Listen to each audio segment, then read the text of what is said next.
देखिए वो निकम्मे निठल्ले पैरासाइट जो दूसरे के खून चूस कर पलते हैं, वो लोग हिंदू राष्ट्र की बात करते हैं। वो मनुस्मृति जो समाज में हजार जातियां और भेद खड़े करती है, जो महिलाओं को कहती है कि वो तो बच्चे पैदा करने के लिए और एक अच्छी नस्ल पैदा करने के लिए है, जो ये कहती है, जो व्यवस्था ये कहती है कि ढोल गवार शूद्र पशु नारी सकल ताड़ना के अधिकारी, उस व्यवस्था को तो ठोकर मारकर कहीं का कहीं पर पहुंचा देना चाहिए, या उस व्यवस्था का नाम लेने वाले लोगों को भी उखाड़कर फेंक देना चाहिए। वो कभी उस गंदी सड़ी गली व्यवस्था की बात नहीं करेगा, वो उस हिंदू राष्ट्र की बात नहीं करेगा, वो किसी मनुस्मृति की बात नहीं करेगा, वो संविधान को उखाड़ फेंकने की बात नहीं करेगा।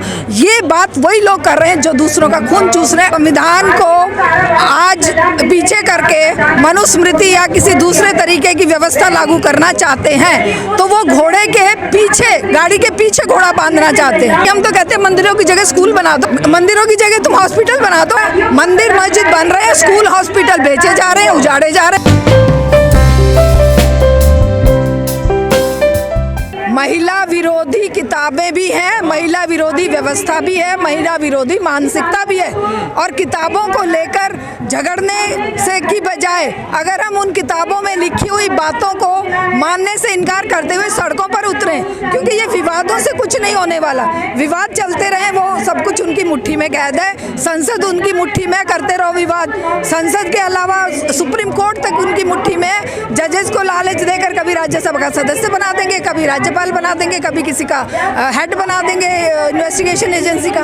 तो ये लालच में डूबी हुई व्यवस्था के ये जो लोग हैं, ये किसी भी विवाद को सुलझाने की बात करने की बजाय उसको इस तरह से कालीन के नीचे ढक देते हैं कि जैसे समाज को तो कुछ मतलब पता ही नहीं चलता कि हो क्या रहा है। और कहते हैं देखो जी सुप्रीम कोर्ट ने आदेश दे दिया, देखो जी सुप्रीम कोर्ट ने ये कर दिया, देखो जी वो फलाने उसने ये कह दिया, होगी कहानी खत्म। एक सवाल बार बार उठता है, जब देश में 50% महिलाएं हैं तो फिर मंदिरों में पुजारी महिलाएं क्यों नहीं बनती हैं? देखिए हम तो मंदिरों में पूजा पाठ, मूर्ति पूजा, हम तो महात्मा बुद्ध और हमारे और महापुरुष जिन्होंने इस आडंबर को, इस गंदगी को उखाड़ फेंकने की बात की है। हम ये नहीं कहेंगे महिला पुजारी हो या दलित पुजारी हो। हिस्सेदारी का अगर सवाल, अरे हिस्सेदारी गलत चीज की कहाँ की हिस्सेदारी? हम तो कहते हैं मंदिरों की जगह स्कूल बना दो, मंदिरों की जगह तुम हॉस्पिटल बना दो। उन मंदिरों में लड़ने की बजाय कि हमें पुजारी बना, हम तो नहीं बनना चाहते पुजारी। हम तो गलत है ये चीज। हमें मंदिरों के लिए लड़ाई नहीं करनी है, हमने शिक्षा के लिए लड़ना है, हमने रोजगार के लिए लड़ना है। मस्जिद, मंदिर, गुरुद्वारे या चर्च, उसके लड़ाई करने का कोई मतलब ही नहीं बनता। लड़ाई लड़ो केवल अपने एजुकेशन के लिए, लड़ाई लड़ो रोजगार के लिए, लड़ाई लड़ो असमानता को खत्म करने के लिए। व्यवस्था तो वहाँ से चलती है ना। देखिए व्यवस्था चलती है जनता के आंदोलनों से। जिस दिन जनता जागरूक होकर सवाल पूछने लगी, श्रीलंका की तरह सड़कों पर उतर आई, फतवे तो वहाँ से जा रहे होते हैं ना। देखिए फतवों को तो उठाकर जला देना चाहिए। कोई भी धार्मिक फतवा, चाहे कोई चर्च जारी करे, चाहे कोई मंदिर जारी करे, चाहे कोई मस्जिद जारी करे, उन फतवों का गैर जिम्मेदाराना एक तरीका है और वो अमानवीय हैं। उन अमानवीय फतवों को हम नहीं मानते और ना ही हम ये कहेंगे कि हमें मंदिरों में पूजा की वो दी जाए। नहीं, हमें चाहिए ही नहीं मंदिर भाई। जो धर्म हमें आसमान का, मंदिर और मस्जिद हाँ चल रही है। अरे मैं एक छोटा सा उदाहरण आपको दूं। मेरे हस्बैंड के गांव में परसों मैं गई थी शादी में, जहां 4000 बच्चे किसी जमाने में पढ़ते थे और गांव में एक भी मंदिर नहीं होता था। वो बढ़िया स्कूल था, लेकिन आज वो स्कूल खंडर हो गया और 4 मंदिर बन गए। यही देश में हो रहा है, देश में यही हो रहा है। मंदिर मस्जिद बन रहे हैं, स्कूल हॉस्पिटल बेचे जा रहे हैं, उजाड़े जा रहे हैं। और अब तो लोग कह रहे हैं कि जो संविधान है उसको भी बदला जाए, क्योंकि उसमें भारतीय संस्कृति नजर नहीं आती है, कहीं मंदिर का या किसी का जिक्र नहीं है संविधान में। ऐसी भारतीय संस्कृति, स्कूल की बात कर रहे हैं, लोग पीछे जाने की बात कर रहे हैं। देखिए अगर लोग स्कूल संविधान को आज पीछे करके मनुस्मृति या किसी दूसरे तरीके की व्यवस्था लागू करना चाहते हैं, तो वो घोड़े के पीछे, गाड़ी के पीछे घोड़ा बांधना चाहते हैं। गाड़ी को खींचता है घोड़ा, संविधान चलाता है देश को, लेकिन अगर ये कहते हैं कि नहीं 5000 साल पुरानी व्यवस्था चलाएगी, तो वो लोग जो हैं वो उसी तरह का काम कर रहे हैं जैसे कि गाड़ी के पीछे घोड़ा बांध दिया और अब वो कह रहे हैं कि जी गाड़ी अपने आप चलेगी। कैसे चलेगी? वो मनुस्मृति जो समाज में हजार जातियां और भेद खड़े करती है, जो महिलाओं को कहती है कि वो तो बच्चे पैदा करने के लिए और एक अच्छी अच्छी नस्ल पैदा करने के लिए हैं, जो ये कहती है, जो व्यवस्था ये कहती है कि ढोल गवार शूद्र पशु नारी सकल ताड़ना के अधिकारी, उस व्यवस्था को तो ठोकर मारकर कहीं का कहीं पर पहुंचा देना चाहिए, या उस व्यवस्था का नाम लेने वाले लोगों को भी उखाड़कर फेंक देना चाहिए। उस समानतापूर्ण समाज की जो गारंटी संविधान ने दी है, और जो एक डेमोक्रेटिक आज व्यवस्था है, जो साइंटिफिक सोच की एक जो आवाज़ है, हम उसके लिए लड़ाई लड़ते हैं। और ऑल इंडिया महिला सांस्कृतिक संगठन भी उसी के बैनर तले आज ये आंदोलन खड़ा कर। एक आखिरी सवाल मेरा मैम आपसे, तमाम हिंदू राष्ट्र की मांग तेज हो रही है, मंत्री साधु संत कह रहे हैं, तो हिंदू राष्ट्र अगर बनता है तो महिलाओं का क्या स्थान होगा? देखिए, वो निकम्मे निठल्ले पैरासाइट जो दूसरे के खून चूस कर पलते हैं, वो लोग हिंदू राष्ट्र की बात करते हैं। एक मेहनतकश गरीब इंसान, एक महिला जो पूरे दिन परिवार को खटकर आगे बढ़ाती है, इसी तरह से जो मेहनतकश है, आप भी मेहनतकश हैं, हम भी मेहनतकश हैं, जो पसीना बहाकर अपनी रोटी कमा रहा है, वो कभी उस गंदी सड़ी गली व्यवस्था की बात नहीं करेगा, वो उस हिंदू राष्ट्र की बात नहीं करेगा, वो किसी मनुस्मृति की बात नहीं करेगा, वो संविधान को उखाड़ फेंकने की बात नहीं करेगा।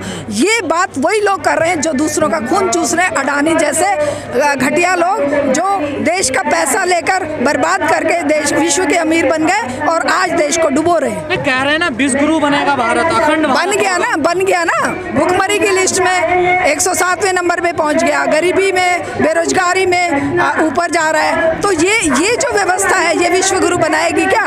कहीं किसी यूनिवर्सिटी का नाम हमारे विश्व की टॉप यूनिवर्सिटियों में नहीं है, तो हम ऐसे विश्व गुरु नहीं बनना चाहते।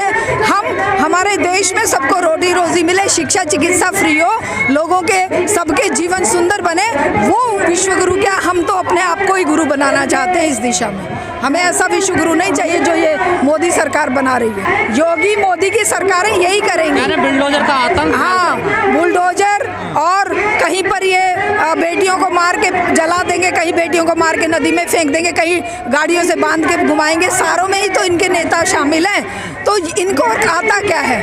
जो आवाज़ बुलंद करेगा, जो विरोध करेगा, चाहे वो आप है, मैं हूँ, मुस्लिम है, हिंदू है, कोई भी जाति है, कोई भी धर्म है, सबको ये इसी तरह से बर्बाद करेंगे। तो हमें एकजुट होकर इसके खिलाफ लड़ना पड़ेगा। देखिए, गैर बराबरी केवल महिला पुरुष की ही नहीं है, यहाँ जातिगत गैर बराबरी है, यहाँ धार्मिक गैर बराबरी है, यहाँ पर अमीर और गरीब की और शहर और गांव की गैर बराबरी है, यहाँ पर अनपढ़ और पढ़े लिखों की गैर बराबरी है। तो गैर बराबरी इस समाज का पूरा ढांचा असमानता पर आधारित है।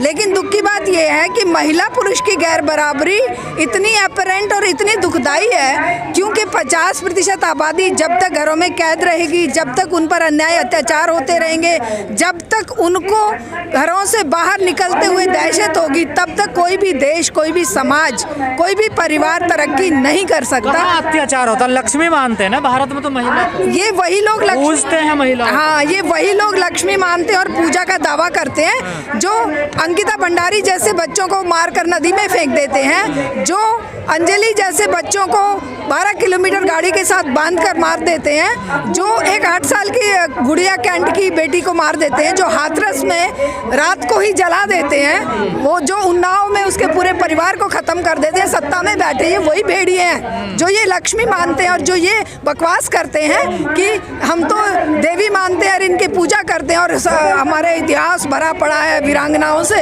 इन्होंने इतिहास में से भी वही चुनिंदा कैरेक्टर लिए हैं कि सीता, सावित्री, फला ढिका। बात क्यों नहीं करते सावित्रीबाई फुले जैसे लोगों की? क्यों नहीं ये बात करते उन महान क्रांतिकारी प्रीतिलता वादेदार जैसी बेटियों की? नहीं करेंगे, क्योंकि वो अगर वैसी महिलाएं हो गई तो इनको हड्डियां भी नहीं मिलेंगी इन दरिंदों की, तब ये मारे जाएंगे। तो आप चाहते हैं सावित्रीबाई फुले फिर पैदा हो? बिल्कुल, फिर पैदा हो। हमारे बीच में बहुत सारी सावित्रीबाई फुले हैं, बहुत सारी प्रीतिलता वादेदार हैं, बहुत सारी दुर्गा भाभी हैं, बहुत सारी महान हस्तियां हैं, लेकिन दुर्भाग्य की बात यह है कि इस घर परिवार और समाज ने उनके पैरों में इतनी बेड़ियां डाल दी हैं कि वो घर से बाहर निकलने से पहले 50 बार सोचती हैं, जाऊं कि नहीं जाऊं, पति को खाना मिलेगा कि नहीं, बेटा स्कूल से आ गया कि नहीं, फलाना हो गया कि नहीं, सास गुस्सा करेगी या मेरा पति मुझे डांटेगा।